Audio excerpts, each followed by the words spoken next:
ये कहानी 1984 कर्नाटक के एक छोटे से शहर की है। शहर में कई दिनों से काफी हलचल मची हुई थी। रोज रात में शहर का कोई ना कोई मर्द घर से गायब हो रहा था। ये खबर सुनकर वेंकट नाम का एक रिपोर्टर उस शहर में पहुंचा। शाम के कुछ 6 ही बजे होंगे, पर शहर के लोग जल्दी जल्दी अपनी दुकानें बंद करके घर लौट रहे थे। वेंकट ने देखा कि हर घर के बाहर कन्नड़ा में नालेबा यानी कल आना ऐसा लिखा है। उसने वहां एक पुजारी को रोक के पूछा कि शहर में ये सब क्या हो रहा है।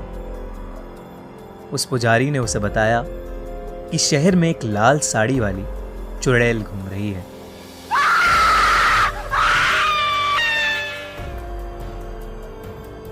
वो रोज रात में घर घर जाके जोर से दरवाजा खटखटाती है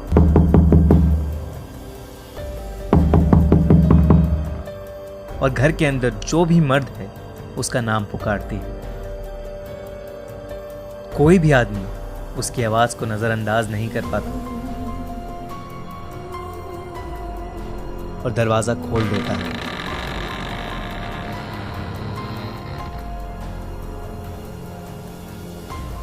कहते हैं वो चुड़ैल उसे अपने वश में करके कहीं दूर ले जाती है और मार देती है। इसीलिए शहर के लोगों ने उससे बचने के लिए घर के बाहर नालेबा लिखना शुरू किया, जिसे पढ़ के वो आज नहीं बल्कि कल आए और यही सिलसिला जारी रहे। इतना कहकर वो पुजारी जल्दी जल्दी अपने घर के रास्ते चला गया। वेंकट को कल के अखबार के लिए अच्छी कहानी तो मिल गई, पर कुछ ही दूर जाते ही उसका स्कूटर पंक्चर हो गया। अंधेरा हो चुका था और सब लोग अपने घर के अंदर जा चुके थे। अचानक से वेंकट को लगा कि उसके आसपास कोई है, तो वो स्कूटर लिए तेजी से आगे चलने लगा।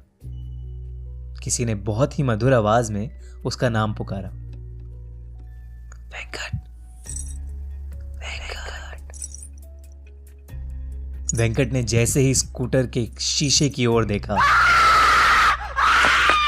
वो स्कूटर वहीं छोड़ के बहुत तेजी से आगे भागा। वो एक छोटे से मकान में जाके छिप गया और दरवाजा अंदर से कस के बंद कर लिया। दरवाजे पर जोर जोर से खटखट होने लगी और उसे अजीबो गरीब आवाजें सुनाई देने लगी। वेंकट बुरी तरह डरा हुआ था। कुछ देर बाद जब सारी आवाजें शांत हुई तो उसने बहुत हिम्मत करके दरवाजा खोला।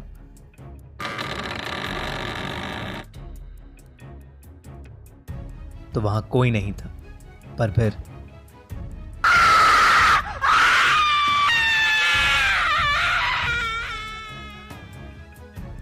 सुबह हुई तो वेंकट उसी घर में बेहोशी की हालत में पड़ा मिला। वो दिन था और आज का दिन है। वेंकट को कभी समझ नहीं आया कि उस रात उसके साथ क्या हुआ। शहर के लोगों ने कहा कि वो उस शहर का नहीं है, शायद इसीलिए बच गया। कुछ महीनों बाद उस चुड़ैल का कोई किस्सा सुनने में नहीं आया। आज भी उस शहर के लोगों ने अपने घर के बाहर नालेबा यानी कल आना ऐसा लिखा है। फिल्म स्त्री इसी सच्ची कहानी पर आधारित है। सब्सक्राइब करिए और सुनिए हर मंडे